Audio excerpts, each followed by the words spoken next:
Culpado. O segundo livro a ser analisado é este, Carne Viva, de Lívia Cobellari. Isso mesmo. Aquela que deveria ter até um programa de televisão. De tanta literatura nas veias. O poema a ser analisado na tortura análise de hoje é este da página 48, o primeiro poema da repartição Mar Aberto. Eu já vou começar botando ele de cabeça para baixo e cortando o que mais interessa deste livro tão quente e direto. Onde já se viu tanta poesia direta e quente e viva e pulsante? Vamos ver se este poema consegue sozinho dialogar com o livro. Porque vocês bem sabem que eu detesto poesia. Sempre tem que ler mais de uma para pegar o sentido de um livro ou um sentido completo. Não é este o caso. O sangue aqui é grosso e retinto. Continuemos.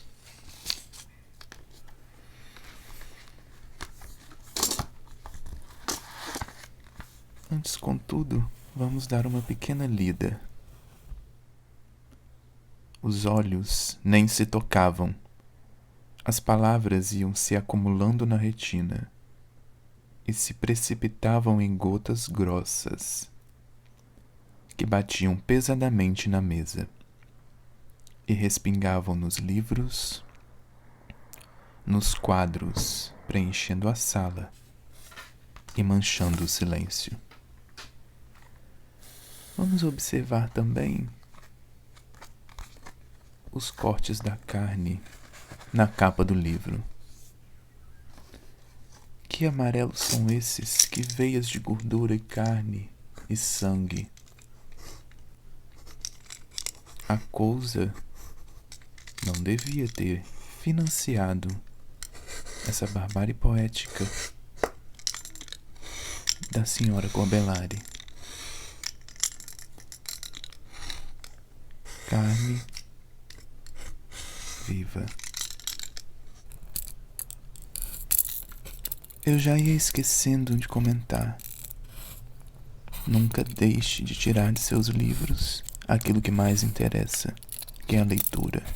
E nunca imacule um livro. Bata nele com seus olhos, se possível, até tirar um pouco de sangue e gosto e compreensão. A batida da literatura, a batida do peito, a carne viva de um livro. É a nossa veia pulsando para compreendê-lo.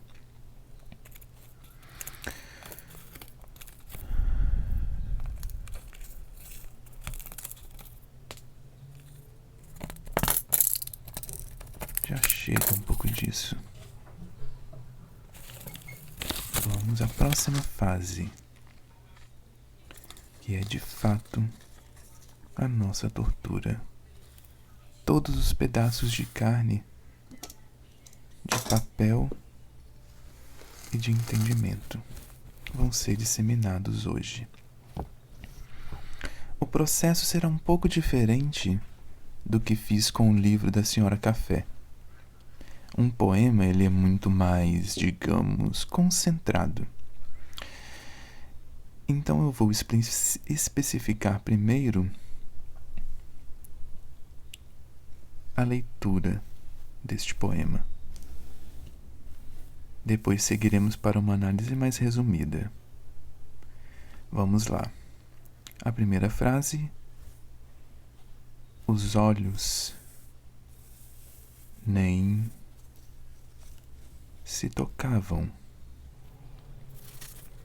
As palavras iam se acumulando na retina e se precipitavam em gotas grossas que batiam pesadamente na mesa e respingavam nos livros, nos quadros, preenchendo a sala e manchando o silêncio. A única frase onde vou mostrar a análise completa é a primeira frase. Os olhos nem se tocavam. Separei ela em 3 partes. A primeira, os olhos, com um sentido específico de órgão externo da visão, ou excesso de zelo, cuidado,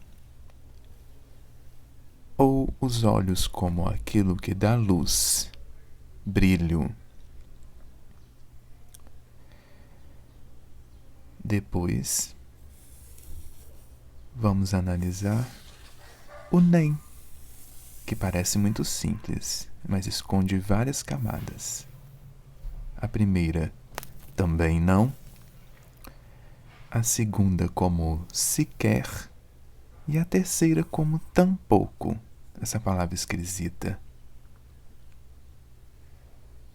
A outra parte,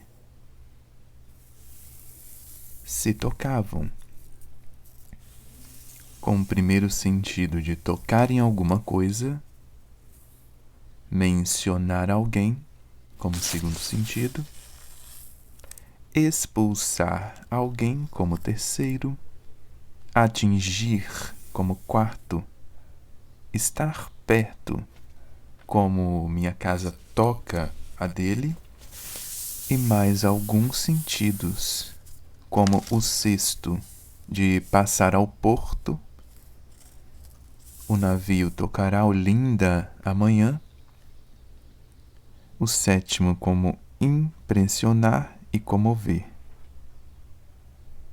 e o outro como perceber, aquele famoso menino que não se toca. A segunda fase da análise compreende a juntar os primeiros sentidos, os segundos sentidos e assim por diante, formando as frases de camadas. A frase 1, os olhos também não se tocavam. Ou a frase 2, os cuidados sequer foram mencionados. 3, tudo aquilo que clarificava tampouco se expulsava. O que mais os olhos nem se tocavam, podem dizer. Juntei os primeiros sentidos, os segundos e o quarto, e formei os zelos sequer se atingiam. A quinta frase, nossos zelos tampouco se avizinhavam. Ou a sexta, os olhos também não se comoviam. Ou a sétima, os olhos tampouco se avizinhavam. Começo então a fase das conclusões sobre os sentidos dessa frase. O primeiro sentido, para os olhos nem se tocavam, vemos uma frase para muito além da simples nossos olhos se evitavam. Nessa frase, a inimizade é o que a mantém. Os elos se mostram longe um do outro, foi a relação entre os signos que mais vi construir sentido. Mas aí o crítico poderia me questionar. Não há menção do outro. Há apenas, nessa frase, um substantivo. Ora, nossos olhos nunca se tocam, são separados biologicamente. Logo, a construção da percepção se faz no outro nesta frase. Verificar os olhos do outro é uma coisa muito profunda. Nós, sem espelhos, sem reflexos. Se nunca tivéssemos visto o outro, até um animal sequer, por acaso saberíamos que temos olho?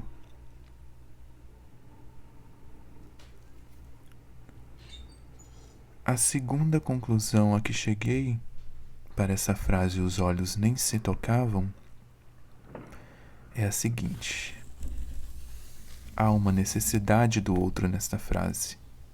Quando o signo dos olhos aparece junto com um verbo transitivo, muito dificilmente, no campo da imagem, se imagina apenas um observador.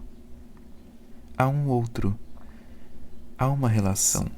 O verbo tocar pede inúmeros sentidos, todos eles de relação com o outro. E um terceiro sentido, como tudo que nos tornava empáticos um com o outro, nem existe mais. Mas quem é este outro no poema? É importante que ele se manifeste? Vamos à segunda parte, com a primeira frase. As palavras iam se acumulando na retina. Para essa frase, eu não vou fazer nem a primeira nem a segunda parte. Vou pular para as conclusões. As palavras iam se acumulando na retina. Bom, o sentido que elas nos comunicam é o seguinte: que palavras são essas que os olhos passariam um para o outro? Olhos não falam, a não ser com ações visíveis, lágrimas, foco, ou ainda observam as atitudes. Olhos veem. A segunda conclusão: a retina é um órgão receptor de estímulos. Nessa frase, então, fica nítida que as opiniões, as palavras, as promessas vêm de fora, de uma relação com o outro.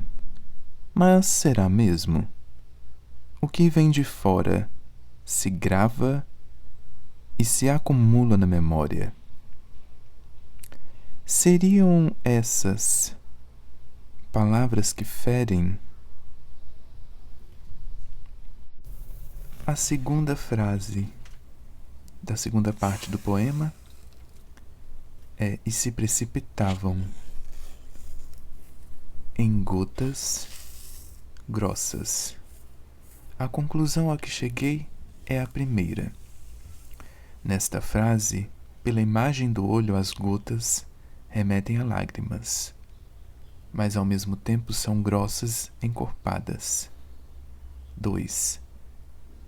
As palavras que sabemos agora que ferem, pois geram lágrimas, não mais se retêm na memória, mas são encorpadas, que se lançam em desgraça a partir do olho. Por que são grossas, grosseiras e ferem? E as palavras e as gotas se lançam aonde? A terceira frase da segunda parte, a frase C, é a que batiam pesadamente na mesa. Vou tecer as conclusões dela e de todo o conjunto das três frases. Nesta frase nós temos um problema quanto ao sentido figurado de mesa. Será que esta mesa seria de fato uma mesa ou remeteria ao sentido de acordo? Remeteria à ideia de conversa sentada à mesa? Se sim, quem são essas pessoas? Elas vão aparecer? 2. A conclusão para o segundo conjunto de sentido formado pelas frases intensifica o ambiente de briga, de intensidade e sofrimento em contato que tenta ainda se suportar, dialogar e persistir, mesmo que penosamente e em lágrimas. Pergunto novamente: quem são essas pessoas? Vamos ver se a gente acha elas na terceira parte do poema. E respingavam nos livros, nos quadros, preenchendo a sala e manchando o silêncio. Concluindo toda essas frases da parte 3, cheguei à conclusão de que as gotas que caíam sobre a mesa passam a se espalhar por tudo no compartimento além do quadrado da mesa, invadem o quadrado da sala, dos quadros e dos quadrados que também são os livros. A pergunta que persistiu sobre quem são os donos dos olhos não obteve resposta no poema. Vamos falar um pouco também quanto à forma deste poema. Ele começa em recuo, em formas de ondas, observe. Uma frase antes da outra, uma adiante.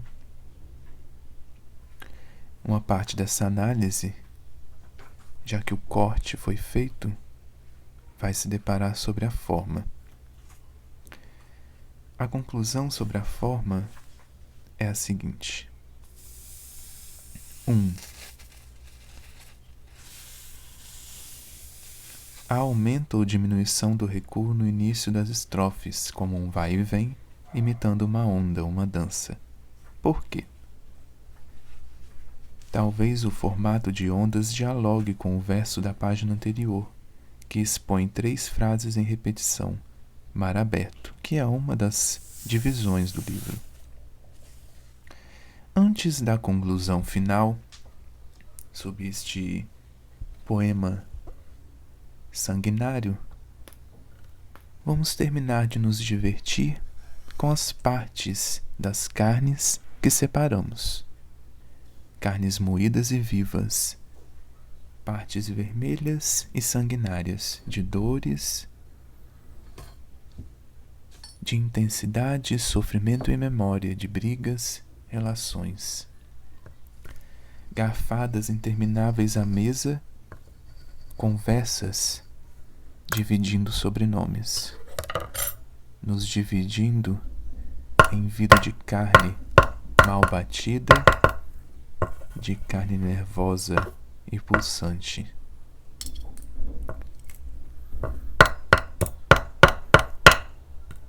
As batidas nos alimentam. Tudo se junta em um monte vermelho. As conclusões eu entrego no meio das preparações. Conclusões. As interações pesadas, sozinhas, preenchem tudo neste poema e agravam a tensão e a gravidade através de olhos sem corpos, olhos sobras de corpos destroçados. A briga aqui existe como sobra, como lembrança da retina. Não há sujeitos. Só o ambiente quadrado da sala, do livro e do quadro violados pelo resto, pelas palavras densas, lentas, em gotas, se acumulando e preenchendo com dor o vazio. A animosidade do ambiente e das relações é capaz de preencher de sentido os objetos. 3. Pode-se dizer que a personificação da sala se faz a partir do resto de uma briga. Os respingos caem, dando vida e maculando o silêncio. Conclusão final sobre a forma do poema com seus recuos retoma o mar, o revolto a preencher o silêncio com suas gotas grossas.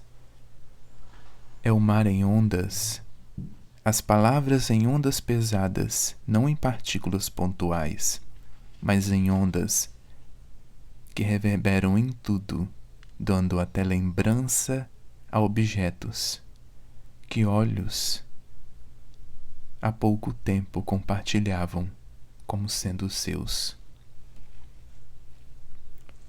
Os olhos nem se tocavam. As palavras iam se acumulando na retina e se precipitavam em gotas grossas que batiam pesadamente na mesa e respingavam nos livros, nos quadros, preenchendo a sala e manchando o silêncio. A conclusão final é a seguinte: neste poema, o ambiente é a carne viva, personificado por si só, em um resto pulsante, uma carne sem corpo, um resto. Um poema que é símbolo do livro, uma vez que esconde o sentido de todo o livro entre seus signos de dor, remorso e término. Relações destroçadas com quem? Quais relações?